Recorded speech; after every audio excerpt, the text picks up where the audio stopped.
شیطان کا وسوسہ، پتہ نہیں قبول ہوگی یا نہیں، اتنی دعا تو مانگ چکا ہوں، ابھی تک تو کوئی نتیجہ سامنے نہیں آیا، اور مانگنے کا کیا فائدہ ہوگا؟ کیا واقعی دعا مانگتے ہوئے یہ وسوسہ نہیں آتا سب کو؟ یا یہ مایوسی کی کیفیت نہیں آتی، میری تو نہیں سنی جا سکتی، معلوم نہیں وہ کون خوش قسمت ہیں جن کی دعائیں سنی جاتی، اس لیے چلو کسی اور سے کہہ دیتے ہیں وہ میرے لیے دعا کر دے، اپنے لیے خود کیا کرنا۔ تو شیطان ہمیشہ دعا مانگنے کے عمل میں رخنا ڈالتا ہے، خلل پیدا کرتا ہے، کیونکہ دعا ایک ایسا عمل ہے جو اللہ اور بندے کے درمیان ایک محبت کا تعلق پیدا کرتا ہے، ایک اپنائیت کا تعلق پیدا کرتا ہے، ایک تقرب کا تعلق پیدا کرتا ہے۔ جب انسان اپنے رب سے مانگتا ہے تو اس کا احسان مند ہوتا ہے، اس کے قریب آ جاتا ہے، اور مانگتا انسان کس سے ہے؟ جس پر مان ہوتا ہے، جس پر یہ یقین ہوتا ہے کہ وہ دے گا، جس پر اعتماد ہوتا ہے کہ وہ میرا بہت خیر خواہ ہے، میرا بھلا کرنے والا ہے۔ انسان ہر ایک سے نہیں مانگ سکتا، ہر ایک کے سامنے اپنی ضرورت نہیں رکھ سکتا۔ تو اگر دیکھا جائے تو ایک اللہ کی ذات ایسی ہے کہ جس سے یہ ساری توقعات پوری ہو سکتی، اللہ کے سوا کوئی نہیں کہ جو انسان کے ساتھ ایسا معاملہ کر سکے۔ اس لیے تمہارا رب کہتا ہے کہ مجھ سے مانگو، اس کو پسند ہے بندوں کا مانگنا۔ اچھا، یہ جو دعا ہے اس میں صرف کسی چیز کا براہ راست نام لے کر مانگنا ہی شامل نہیں، یعنی مانگنے کے طریقوں میں صرف ایسا ہی نہیں کہ ہم کہ یا اللہ فلاں چیز مجھ کو دے دے۔ اس کے کئی انداز ہو سکتے ہیں۔ ایک تو یہی براہ راست کسی خاص چیز کا سوال کرنا، یہ بھی بہت اچھا ہے۔ بندوں سے سوال کرنا برا ہے، لیکن اللہ تعالیٰ سے سوال کرنا تو عبادت کا درجہ رکھتا ہے۔ یعنی کتنا پیار آتا ہے نا اللہ تعالیٰ پہ کہ ضرورت ہماری ہے اور ہمارے اس مانگنے کے عمل کو بھی عبادت کہہ رہے ہیں، کیونکہ ایک تعلق ہے نا، وہ وقت اس کی یاد میں گزرتا ہے، اس کی طرف متوجہ ہو کر گزرتا ہے، اس لیے وہ وقت بھی عبادت بن جاتا ہے، وہ عمل بھی عبادت ہو جاتا ہے۔ تو ایک تو یہ کہ جیسے ہم سوال کرتے ہیں اللہم انی اسألک کہہ کے دعا مانگتے ہیں، یہ جتنی مسنون دعا میں آپ نے دیکھا ہوگا اسألک برابر سوال کا لفظ ہے۔ لیکن کچھ دعائیں ایسی ہوتی ہیں جس میں سوال نہیں کیا جاتا، صرف اللہ تعالیٰ کی حمد و ثنا کر دی جاتی ہے، جیسے حضرت ایوب علیہ السلام نے کہا تھا انی مسنی الضر وانت ارحم الراحمین۔ یہ بھی دعا کا ایک انداز ہے، مانگا کچھ بھی نہیں، بس اپنی تکلیف کا اظہار کر دیا اور اللہ تعالیٰ کی حمد و ثنا کر دی، مجھے تکلیف پہنچی ہے اور آپ سب سے بڑھ کے رحم فرمانے والے۔ یہ بھی نہیں کہا آپ رحم فرمائیے، کہ آپ تو سب سے بڑھ کے رحیم ہیں اور میری تکلیف آپ جانتے ہیں۔ یہ بھی ایک سٹائل ہے۔ اسی طرح کوئی ذکر کر دینا، مثلا استغفار پڑھنا۔ اب استغفار پڑھنے والے کے لیے کتنی خوشخبریاں ہیں کہ اس کا ہر مسئلہ آسان ہو سکتا ہے اس کی وجہ سے۔ خیر اس میں تو بخشش کی طلب ہوتی ہے، ایک طلب کا انداز ہے، لیکن استغفار جو ہے وہ عام دعا سے ذرا مختلف ہے۔ اسی طرح درود شریف پڑھنا، اس میں اپنے لیے تو آپ کچھ بھی نہیں مانگ رہے ہوتے، نبی صلی اللہ علیہ وسلم کے لیے مانگ رہے ہیں، لیکن وہاں کیا ہو رہا ہے کہ جب آپ ان کے لیے رحمت کی دعا مانگتے ہیں اللہ تعالیٰ آپ پہ 10 رحمتیں فرماتے ہیں۔ یہ بھی ایک مانگنے کا انداز ہے۔ اب درود شریف پڑھنا جو ہے باعث برکت بھی ہے، عبادت بھی ہے، ذکر بھی ہے، اور ایک طرح کی دعا بھی ہے۔ اسی طرح بعض اذکار کے آپ نے کتنے فائدے دیکھیں، صبح شام کی دعاؤں میں آپ دیکھیے، آپ پڑھتے ہیں بسم اللہ الذی لا یضر مع اسمہ شیء فی الارض ولا فی السماء وہو السمیع العلیم۔ یہ صرف ذکر ہے، اس میں آپ مانگ تو کچھ نہیں رہے، لیکن کتنی فضیلت ہے اس کی کہ جو شخص یہ دعا پڑھے گا اس کو کوئی چیز نقصان نہیں دے گی۔ اس میں آپ یہ نہیں کہہ رہے کہ یا اللہ میں تجھ سے سوال کرتا ہوں کہ ہر نقصان دہ چیز کو مجھ سے دور کر دے، نہیں۔ پھر اسی طرح اللہ تعالیٰ کی حمد و ثنا کے جو کلمات ہیں، مثلا لا الہ الا اللہ وحدہ لا شریک لہ لہ الملک ولہ الحمد وہو علی کل شیء قدیر۔ عرفات کی حدیث میں آتا ہے کہ آپ نے فرمایا کہ عرفات میں میری دعا اور مجھ سے پہلے انبیاء کی دعا یہ کلمہ ہے، یہ لا الہ الا اللہ۔ اب اگر دیکھا جائے تو اس میں تو کوئی دعا کی بات نہیں، یہ تو صرف اللہ کا ذکر ہے۔ تو یہ بھی مانگنے کا ایک طریقہ ہے، ہم مانگے کچھ نہیں، بس صرف ذکر کرتے رہیں اس کا بیٹھ کے۔ اسی طرح آپ دیکھتے ہیں کہ طواف کے دوران آپ کیا پڑھتے تھے، سبحان اللہ والحمد للہ ولا الہ الا اللہ واللہ اکبر۔ اب یہ دعا تو نہیں، یہ تو ذکر ہے اللہ کا۔ تو اللہ تعالیٰ کا ذکر کرنا، اس کی کتاب کی تلاوت کرنا، اس کو پڑھنا، علم حاصل کرنا، یہ ایسے اعمال ہیں کہ جن میں مشغول ہو کر انسان کے لیے کائنات کی ہر چیز دعائیں کرنے لگتی، طالب علم کے لیے بہت سی مخلوق دعائیں کرتی. آپ مشغول ہو گئے کسی اور کام میں، خدمت خلق میں یا علم حاصل کرنے میں، اور اللہ تعالیٰ کی مخلوق شروع ہو گئی آپ کے لیے دعائیں کرنا. عرش والے فرشتے آپ کے لیے دعائیں کرنے لگتے ہیں اگر آپ ایمان لا کر اچھے کام شروع کر دیں. تو اللہ سے مانگنے کے مختلف انداز ہیں، ڈائریکٹ مانگنا بھی اور مختلف عبادات کرنا بھی.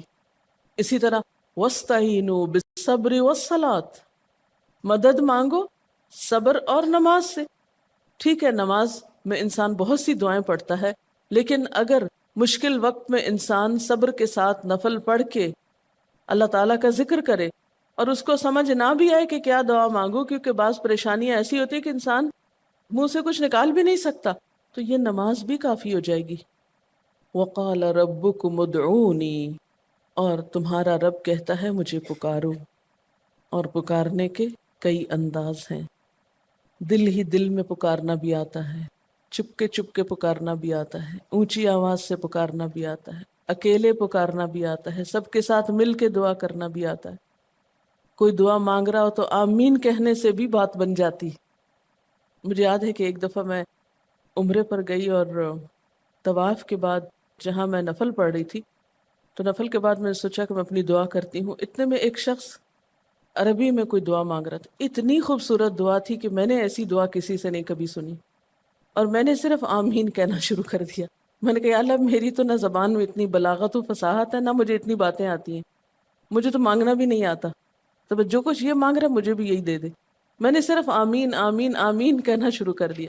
یہ کتنا بڑا اس کا احسان ہے کہ ہم آمین کہہ کے بھی شامل ہو جاتے ہیں دوسروں کی دعاؤں میں. تو اسی لیے دعا کو عبادت کا نچوڑ کہا گیا، کریم، خلاصہ، ساری عبادت کا اوپر کا حصہ.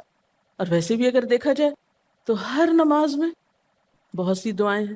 ہر موقع کی اللہ کے رسول صلی اللہ علیہ وسلم نے مختلف طرح کی ہمیں دعائیں سکھائی ہیں. سویرے جو آنکھ کھلتی ہے، سویرے کے اگر آدھی رات کو بھی کھلتی ہے، اس کی بھی دعا ہے.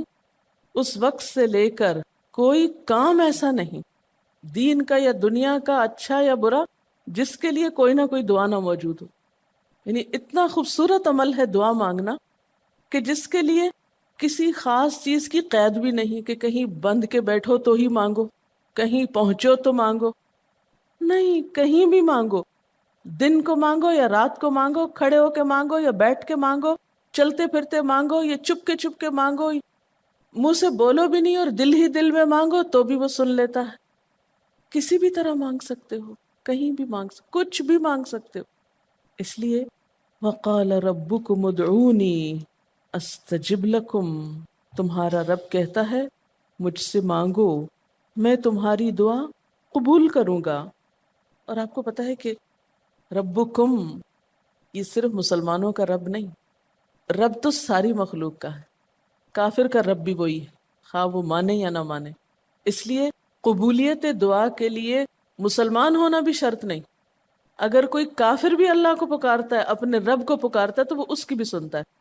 اور خصوصاً اگر وہ مظلوم ہو، کسی نے اس پہ ظلم کیا ہو، تو وہ فریاد فوراً اوپر پہنچتی ہے، خواہ وہ مسلمان نہ بھی ہو.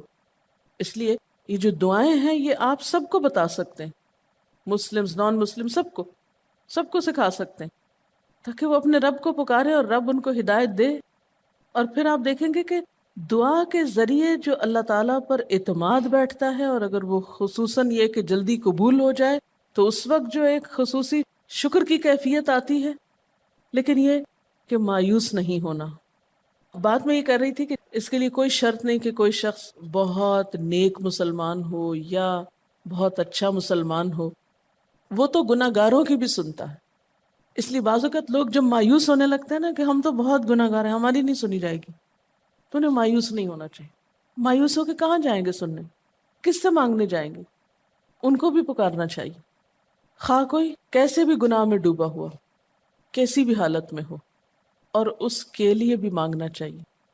حتیٰ کہ کافر جب تک زندہ ہے، اس کی صحت کے لیے، اس کی ہدایت کے لیے، اس کی خیرخواہی بھلائی کے لیے بھی آپ خوب دعائیں مانگ سکتے ہیں. آپ صلی اللہ علیہ وسلم ابو جہل کے لیے بھی دعا کرتے تھے، یا حضرت عمر کے لیے کہتے تھے کہ ان دونوں میں سے کسی ایک کو تو ضروری ہدایت دے. تو دعا ہر حال میں فائدہ دیتی ہے. ان مصیبتوں میں بھی فائدہ دیتی ہے جو اتر چکی ہیں، ان میں بھی دیتی ہے جو نہیں اتری. دعا تو ابلیس کی بھی قبول ہوئی تھی.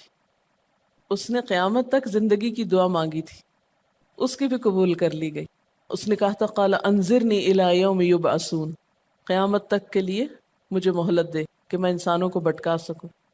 تو اللہ تعالیٰ نے کہا جاؤ، تمہیں مہلت دی گئی. اس لیے یہ خیال تو اپنے دل سے سب نکال دیں کہ ہماری دعا نہیں قبول ہوتی. سب کی ہو سکتی، شرط یہ ہے کہ آپ واقعی دعا مانگ رہے ہوں.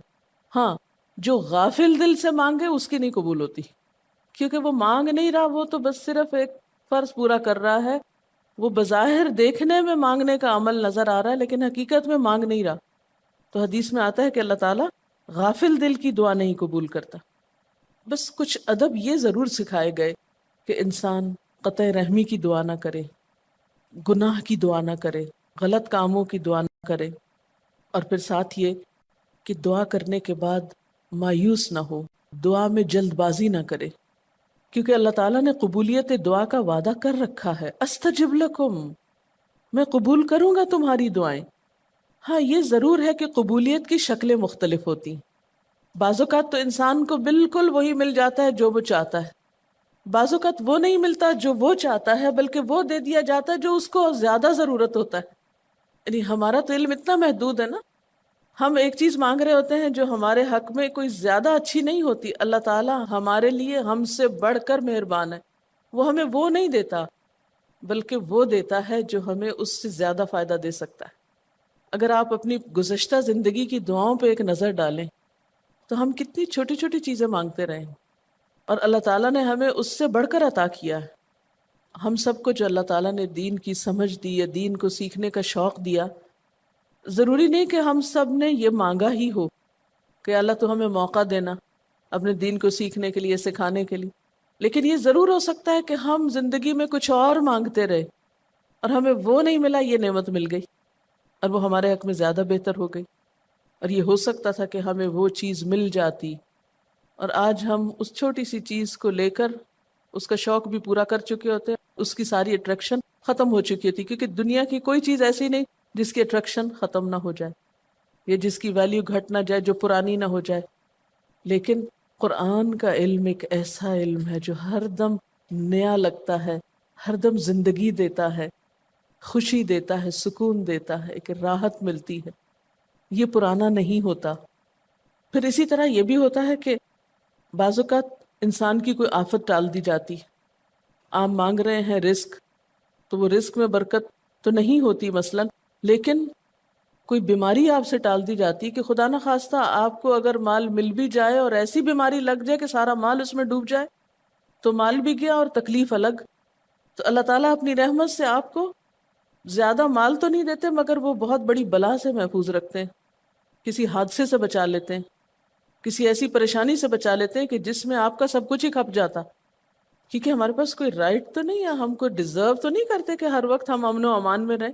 ہمارے اپنے گناہوں کی بدولت، کئی بیرونی اسباب کی بدولت کوئی مشکل، کوئی حادثہ، کوئی مصیبت کسی بھی وقت آ سکتی جو دنیا میں مختلف لوگوں پر آتی رہتی. ہم ہر امن ڈیزرو تھوڑی کرتے ہیں، یہ تو اللہ کی عنایت اور رحمت اور نعمت ہے کہ وہ جو ہمیں دیے ہوئے یہ. اور یہ عین ممکن ہے کہ ہم کوئی اور دعا مانگتے ہوں اور اللہ تعالیٰ اس کی بجائے ہمیں عافیت میں رکھے ہوئے ہو، ایک پرسکون زندگی دیے ہوئے ہیں ہمیں کہ ہمارے ہاتھ پاؤں سلامت ہیں، ہم بول سکتے ہیں، ہم دیکھ سکتے ہیں، ہم کھا پی سکتے ہیں، ہم چل پھر سکتے ہیں، ہم کسی کے محتاج نہیں ہیں. کتنا بڑا احسان ہے اس کا. اس لیے اگر کوئی دعا وقتی طور پر بعینہ ہی قبول نہیں ہوتی، بعینہ ہی کا کیا مطلب ہے؟ ایز اٹ از، جس طرح ہم چاہتے ہیں، تو بھی کوئی بات نہیں، صبر کرنا چاہیے. لیکن یہ نہیں سوچنا چاہیے کہ نہیں اللہ تعالیٰ دعا نہیں سنتا. ایک اور جگہ پر بھی فرمایا وَإِذَا سَأَلَكَ عِبَادِي عَنِّي فَإِنِّي قَرِيبٌ أُجِيبُ دَعْوَةَ الدَّاعِ إِذَا دَعَانِ فَلْيَسْتَجِيبُوا لِي وَلْيُؤْمِنُوا بِي لَعَلَّهُمْ يَرْشُدُونَ.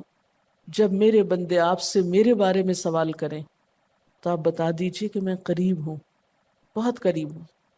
اجیب دعوت الداعی، میں پکارنے والے کی پکار کا جواب دیتا ہوں. استجب لکم، قبول کرتا ہوں. یہ ایسے دل کے بہلانے کے لیے نہیں کہا گیا، یہ حقیقت ہے، یہ سچ ہے، اس پر ہمارا ایمان اور یقین ہونا چاہیے پختہ، اور اس کو چھوڑ کر اوروں کے پاس نہیں جانا چاہیے، کسی اور سے نہیں مانگنا چاہیے، صرف اسی سے مانگنا چاہیے، کیونکہ یہ عبادت بھی ہے اور پھر وہ ہر چیز دینے کے قابل بھی ہے، اس کی قدرت، اس کا علم، اس کی رحمت ہر چیز پہ چھائی ہوئی ہے، اس لیے اس سے مانگتے چلے جاؤ، اور پھر کبھی ایک انداز سے، کبھی دوسرے انداز سے، کبھی تیسرے انداز سے، لیکن اس سے ہمیشہ اچھی امید رکھو، لا تقنطوا من رحمت اللہ۔ لیکن اس کے ساتھ ساتھ ہمیں کچھ فارمل آداب بھی سکھائے گئے ہیں، ایٹ ٹائمز ان کا بھی لحاظ رکھنا چاہیے، یعنی ہر وقت دعا مانگنے کے لیے فارمل انداز اختیار کرنے کی ضرورت نہیں ہے۔ مثلا صبح شام کے اذکار ہیں، چلتے پھرتے آپ پڑھ سکتے ہیں، اب مثلا باتھ روم میں داخل ہونے کی دعا ہے تو اب آپ پہلے سے تسبیح اور درود شریف تو نہیں اس کے پڑھیں گے، یا نکل کے وہ ساری فارمیلٹیز تو نہیں پوری کریں گے جو دعا کے اول آخر کی جاتی ہیں عموماً جب فارمل دعا مانگی جاتی۔ تو ایٹ ٹائمز آپ بس ڈائریکٹ دعا مانگ لیں، ایٹ ٹائمز آپ پوری فارمیلٹیز کے ساتھ مانگ لیں، اور اس میں آپ دیکھیے کہ فارمل دعا مانگنے کا طریقہ کیا ہے کہ اللہ تعالیٰ کی حمد و ثنا سے شروع کیا جائے، نبی صلی اللہ علیہ وسلم پر درود بھیجا جائے، پھر اسی طرح یہ ہے کہ دعا میں عاجزی ہونی چاہیے، مانگنے کا انداز غالب ہونا چاہیے، شعر کے انداز میں چیخ چلا کے دعا نہیں مانگنی چاہیے، یا تقریر کے انداز میں دعا نہیں مانگنی چاہیے، امید اور خوف کے درمیان اعتدال کے ساتھ، پھر اسی طرح یہ کہ دعا میں مبالغہ آرائی نہیں کرنی چاہیے، پھر اسی طرح کچھ چیزیں ایسی ہیں کہ جن کا اگر اہتمام کبھی ہو سکے، کبھی کبھار تو بہت اچھا ہے، اور خصوصی جو قبولیت کے اوقات ہیں ان کا لحاظ رکھتے ہوئے ان مواقع سے فائدہ اٹھانا چاہیے، مثلا رات کے تیسرے حصے میں یعنی سحر کے وقت، پھر اسی طرح اذان اور اقامت کے درمیان، صف میں کھڑے ہو کر، صدقہ کرنے کے بعد، کوئی بھی نیکی کا کام کرنے کے بعد، عصر کی آخری گھڑی میں، جمعے کے دن ایک خاص گھڑی میں، سجدے میں دعا، رات کو آنکھ کھل جانے پہ دعا، امر بالمعروف اور نہی عن المنکر کے بعد دعا، تلاوت قرآن کے بعد دعا، عرفہ کے دن کی دعا، رمضان کے مہینے میں خصوصاً روزہ افطار کرتے وقت دعا، پھر عادل امام کی دعا، مسافر کی دعا، بارش کے وقت کی جانے والی دعا، یہ خاص قبولیت کے اوقات اور اسباب ہیں، پھر التحیات اور درود شریف کے بعد کی جو دعا ہے جو ہم بیٹھ کے نماز کے آخر میں پڑھتے ہیں، یہ بھی صرف رب جعلنی تک ہی نہیں بلکہ اس سے زیادہ دعائیں بھی ہیں۔ پھر اسی طرح جب اللہ تعالیٰ پر بہت پیار آ رہا ہو، بہت دل اس کی طرف متوجہ ہو، کیونکہ اللہ تعالیٰ غافل دل کی دعا نہیں سنتے، تو جب دل بہت متوجہ ہو تو فوراً دعا کے بھی فائدہ اٹھا لیں۔ اسی طرح اضطراری کیفیت میں، بہت بے چینی کے وقت، جب کچھ سمجھ میں نہ آ رہا ہو، بیماری کے وقت، پھر اسی طرح سفر کے وقت، پھر اولاد کی دعا ماں باپ کے لیے، ماں باپ کی دعا اولاد کے لیے، استاد کی دعا شاگردوں کے لیے، شاگردوں کی دعا استاد کے لیے، اور جب دعا مانگے تو انداز کیا ربنا اغفر لی ولوالدی وللمؤمنین، اپنی ذات سے شروع کر کے والدین یا قریبی لوگوں کے بعد پھر سب کے لیے عام دعا، پھر اسی طرح وضو کے بعد کی دعا، کعبہ کو دیکھتے وقت جب پہلی نظر سے دیکھیں، پھر حتیم کے اندر، پھر سعی اور طواف کرتے وقت دعائیں پڑھنا، پھر مزدلفہ میں۔ لیکن یاد رکھیے کہ ان قبولیت کے خاص مواقع اور مقامات کے علاوہ دعا تو کسی بھی وقت کی جا سکتی اور کوئی بھی گھڑی قبولیت کی گھڑی ہو سکتی، اس لیے ہمیشہ دعا مانگتے وقت یہ یقین رکھیں کہ اللہ تعالیٰ قبول کرے گا، مایوسی کے ساتھ دعا نہ ہو، کیونکہ جتنی ہماری دعا کے اندر یقین کی کیفیت ہوگی اتنا ہی انشاءاللہ قبولیت کے چانسز زیادہ ہوں گے۔ یعنی عزم کے ساتھ دعا مانگنی چاہیے، یہ نہیں کہنا چاہیے یا اللہ تو چاہے تو قبول کر، نہیں چاہتا تو نہ کر، یہ نہیں کہنا چاہیے کبھی بھی، نہیں یا اللہ تو کر سکتا ہے تو قبول فرما۔ پھر اسی طرح آپ دیکھیں کہ مظلوم کی بد دعا جو ہے وہ بہت تیزی سے قبول ہوتی، کہتے ہیں نا مظلوم کی بد دعا سے بچو کیونکہ وہ کہاں جا پہنچتی ہے، ساتویں آسمان تک۔ اور پھر آپ دیکھیے کہ نبی صلی اللہ علیہ وسلم نے فرمایا لا يرد القضاء الا الدعاء، قضاء کو کوئی چیز نہیں ٹال سکتی مگر دعا، یعنی تقدیر بھی بدل دیتی۔ آپ صلی اللہ علیہ وسلم نے فرمایا آدمی جب کبھی اللہ سے دعا مانگتا ہے اللہ تعالیٰ اسے یا تو وہی چیز دے دیتا ہے جس کی اس نے دعا کی تھی، یا اس درجے کی کوئی بلا آنے پہ اس سے روک دیتا ہے۔ آپ صلی اللہ علیہ وسلم نے فرمایا بندے کی دعا قبول کی جاتی ہے بشرطے کہ وہ کسی گناہ کی یا قطع رحمی کی دعا نہ کرے اور جلد بازی سے کام نہ لے۔ عرض کیا گیا جلد بازی کیا ہے یا رسول اللہ؟ فرمایا جلد بازی یہ ہے کہ آدمی کہے میں نے بہت دعا کی مگر میں دیکھتا ہوں کہ میری دعا قبول ہی نہیں ہوتی، اور یہ کہہ کر آدمی تھک جائے اور دعا مانگنی چھوڑ دے۔ نہیں، دعا سے کبھی نہ تھکے، اس لیے کہ اللہ کی نگاہ میں دعا سے بڑھ کر کوئی چیز باوقت نہیں۔ لیس شیء اکرم علی اللہ من الدعاء۔ اور پھر خصوصاً اللہ کا فضل مانگنا، قرآن پاک میں بھی اللہ تعالیٰ فرماتے ہیں وَاسْأَلُوا اللَّهَ مِنْ فَضْلِهِ، اللہ سے اس کے فضل کا سوال کرو۔ پھر اسی طرح عافیت کی دعا کہ اللہ تعالیٰ ہر حادثے مصیبت تکلیف پریشانی سے بچا کر رکھے، یہ دعا بھی بہت پسندیدہ ہے اللہ تعالیٰ کے نزدیک۔ آپ صلی اللہ علیہ وسلم نے فرمایا دعا ہر حال میں فائدہ دیتی ہے، ان بلاؤں کے معاملے میں جو نازل ہو چکی اور ان کے معاملے میں جو نازل نہیں ہوئی۔ بس اے بندگان خدا تم ضرور دعا مانگا کرو۔ اور پھر آخری بات کہ تم میں سے ہر شخص کو اپنی ہر حاجت اپنے رب سے مانگنی چاہیے، حتیٰ کہ اگر جوتی کا تسمہ بھی ٹوٹ جائے تو بھی اللہ تعالیٰ سے دعا کرے۔ یعنی چھوٹی چھوٹی چیزوں میں بھی جب ضرورت پیش آئے تو اللہ کی طرف رجوع کرے۔ وقال ربکم ادعونی استجب لکم، اور تمہارا رب کہتا ہے کہ مجھے پکارو، مجھ سے مانگو، میں تمہاری دعا قبول کروں گا۔ ان الذین یستکبرون عن عبادتی، بے شک وہ لوگ جو میری عبادت یعنی دعا سے تکبر کرتے ہیں، یعنی مجھ سے تکبر کی بنا پر نہیں مانگتے، جیسا کہ حدیث میں بھی آتا ہے من لم یسأل اللہ یغضب علیہ، جو اللہ سے نہیں مانگتا اللہ اس پہ غضبناک ہوتا ہے۔ یعنی جو دعا نہیں کرتا اللہ تعالیٰ اس سے ناراض ہوتا ہے، کیونکہ وہ تو بے تعلق ہو گیا نا اپنے رب سے نہ مانگ کر، اور خصوصاً تکبر کی وجہ سے۔ ایسے لوگوں کی جزا کیا ہے؟ سیدخلون جہنم داخرین، ان